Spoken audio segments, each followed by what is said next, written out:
Halo teman-teman semua, kita ketemu lagi hari ini. Semoga kita tetap semangat ya, meskipun liburan kita tetap belajar, tidak menghabiskan waktu untuk hal yang sia-sia. Ada saatnya liburan, ada juga saat belajar, sehingga pas saat pikiran sedang fresh, kita tetap dapat mendapatkan pengetahuan-pengetahuan baru. Ini tentang cara menemukan saham yang potensial sebagai panduan sistematis untuk investor retail. Tujuannya sebagai panduan praktis untuk investasi jangka menengah dan jangka panjang dengan menggabungkan analisis fundamental top-down, analisis teknikal, evaluasi kualitatif, dan sentimen serta manajemen risiko. Analisis fundamental top-down dengan pendekatan top-down itu dari kondisi makro ke kinerja perusahaan untuk memilih saham potensial. Untuk level 1 makroekonomi itu berarti secara nasional atau secara internasional kita pahami yang tergantung pada pengetahuan tentang pemeriksaan suku bunga atau BI rate-nya berapa, laju inflasi, dan pertumbuhan PDB untuk menilai lingkungan pertumbuhan laba dari perusahaan tersebut. Kemudian level 2-nya itu ada analisis sektor. Jadi identifikasi sektor defensif atau bertumbuh dan kebijakan pemerintah yang mempengaruhi industri tersebut. Untuk level 3-nya tentang kinerja perusahaan. Kita menilai nilai profitabilitasnya, NPM, ROE, dan kesehatan utang. Debt to equity ratio-nya berapa, kemudian serta dampak faktor eksternal pada permintaan atau demand-nya. Kondisi makro dan indikator utama. Pantau BI rate-nya, inflasi, dan GDP untuk keputusan exposure sektor. Misal 5,25 di BI rate-nya, kemudian suku bunga kebijakan, pengaruh biaya modal, dan valuasi saham itu diperhatikan. Inflasinya tingkatnya 3,5, laju harga konsumen mempengaruhi daya beli dan permintaan. Kemudian pertumbuhan PDB-nya misal 4,7, pertumbuhan ekonomi agregat, sinyal permintaan sektor, dan lain-lain. Analisis sektor dan dampak kebijakan. Panduan singkat untuk menilai defensif, siklikal, dan exposure regulasi. Sektor defensif itu konsumer. Permintaan relatif stabil saat penurunan ekonomi. Pada perbankan, layanan retail dan margin bunga stabil dalam suku bunga moderat. Kemudian cirinya arus kas stabil dan valuasinya defensif.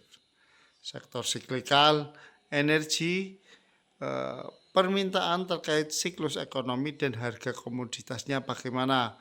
Kemudian pada perbankan, exposure kredit korporasi sensitif pada GDP dan suku bunga tentu saja. Cirinya pendapatan berfluktuasi, resiko pasar lebih tinggi, dan lain-lain. Untuk faktor kebijakannya, regulasi pemerintah itu bagaimana? Apakah perubahan aturan menaikkan biaya kepatuhan atau tidak? Kemudian subsidinya ada atau tidaknya dukungan negara pada harga atau investasi. Kemudian proteksinya bagaimana?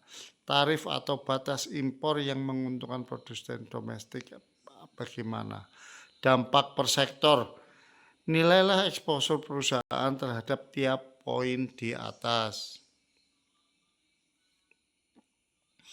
Kinerja perusahaan, ini metode penilaian finansialnya.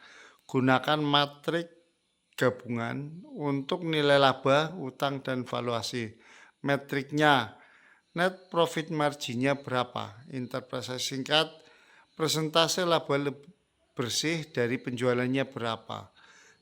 Kemudian apa yang dicari investor retail? Tren naiknya konsisten, margin lebih tinggi dari peer sektor.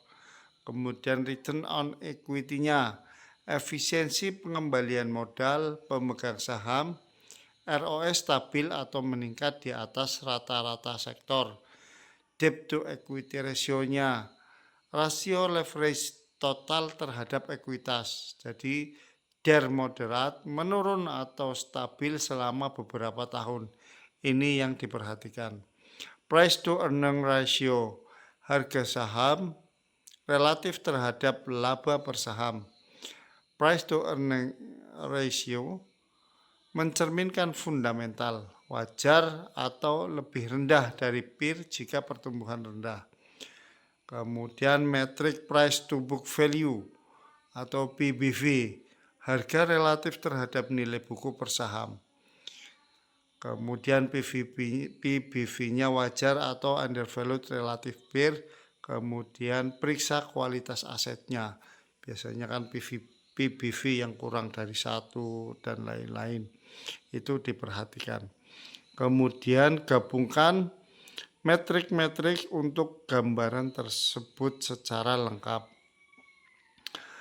Profitnya bagaimana, leverage-nya bagaimana, dan valuasi harus dinilai bersama. Kemudian periksa tren multi tahun. Tren naik atau stabil lebih bernilai daripada angka satu periode. Bandingkan juga dengan peer sektor. Relatif terhadap peer mengungkap kelebihan atau resiko. Perhatikan kualitas laba dan aset. Periksa sumber laba dan kecukupan aset sebagai jaminan.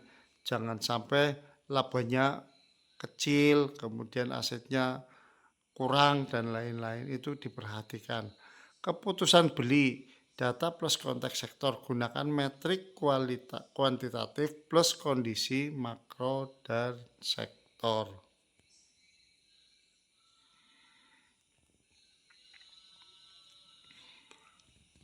Analisis teknikal atau timing untuk beli atau jual, ini konfirmasi tren, support, dan indikator ini diperhatikan sehingga paham kapan akan beli dan kapan akan menjual.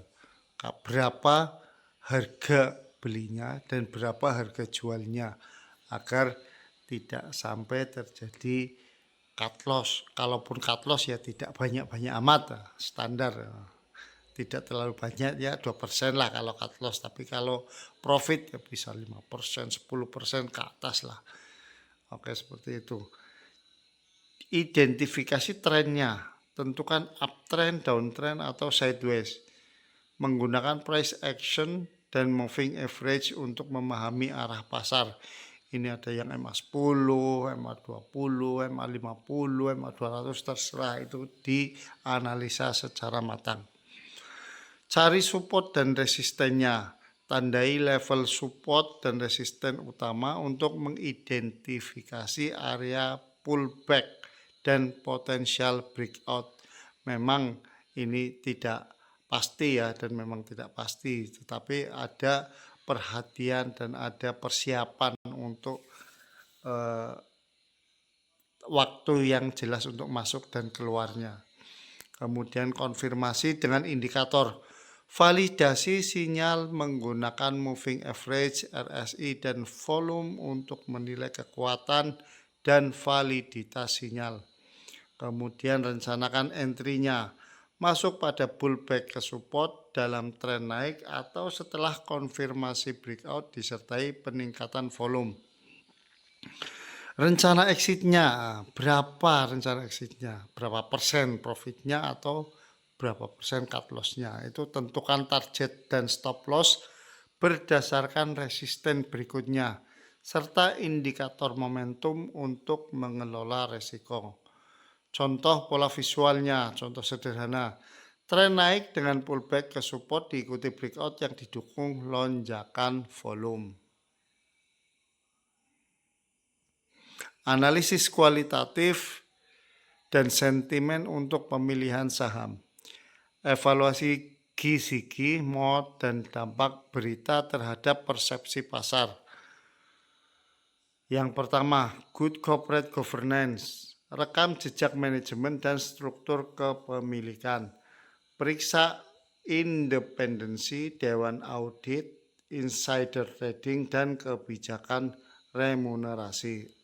Yang kedua, mode. Jenis keunggulan kompetitif berkelanjutan. Identifikasi skala ekonomi, hak kekayaan intelektual, jaringan, dan switching cost. Kemudian yang ketiga, sentimen berita, akuisisi, dividen, ekspansi, dan implikasinya. Nilai arah sentimen, materialitas berita, dan potensi reaksi pasar jangka pendek. Cara menilai praktis setiap aspek. Gunakan laporan tahunan, notulen RUPS, analisis media, dan pengecekan kepemilikan. Di situ akan terangkum semuanya tentang perusahaan tersebut. Apakah perusahaan berfundamental bagus atau perusahaan abal-abal atau perusahaan gorengan. Catatan untuk investor retail. Jangan hanya fokus angka finansial, nilai kualitas manajemen dan durabilitas mode-nya.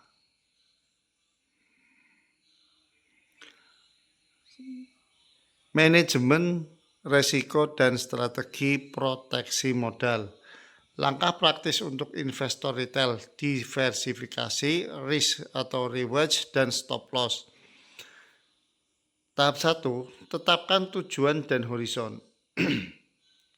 Definisikan tujuan investasinya, horizon waktunya, dan toleransi risiko untuk setiap posisi. Kemudian yang kedua, alokasi dan diversifikasi.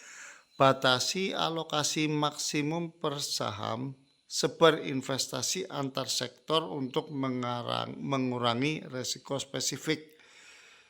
Kemudian tentukan risk, reward, dan stop loss-nya. Hitung rasio risk atau reward. Untuk setiap trade, tetapkan titik stop loss konsisten dengan horizon investasi. Kemudian rencanakan cadangan. Siapkan strategi likuidasi atau hedging jika pasar bergerak melawan exposure. Yang kelima, review berkala. Evaluasi dan sesuaikan exposure sesuai perubahan kondisi pasar dan profil resiko pribadi. Ringkasan dan rekomendasi praktis untuk investor retail. Yang pertama, buat checklist investasi pribadi. Sertakan metrik finansial dan kualitatif, gunakan sebagai aturan masuk dan keluar. Kedua, gunakan analisis fundamental sebagai filter utama. Periksa NPM, ROE, dan rasio utang sebelum mempertimbangkan posisi. Yang ketiga, manfaatkan analisis teknikal untuk timing, konfirmasi tren, dan level support resisten sebelum eksekusi. Yang keempat, terapkan aturan diversifikasi yang jelas. Batasi exposure per sektor dan per saham sesuai toleransi risiko. Yang kelima, tetapkan stop loss dan manajemen posisi. Gunakan level stop loss terukur dan ukuran posisi konsisten. Yang terakhir, lakukan review berkala dan penyesuaian. Tinjau kinerja dan kondisi makro secara berkala. Sesuaikan dengan checklistnya. Oke, terima kasih atas perhatiannya. Semoga bermanfaat. Jangan lupa komen, subscribe, like, dan share.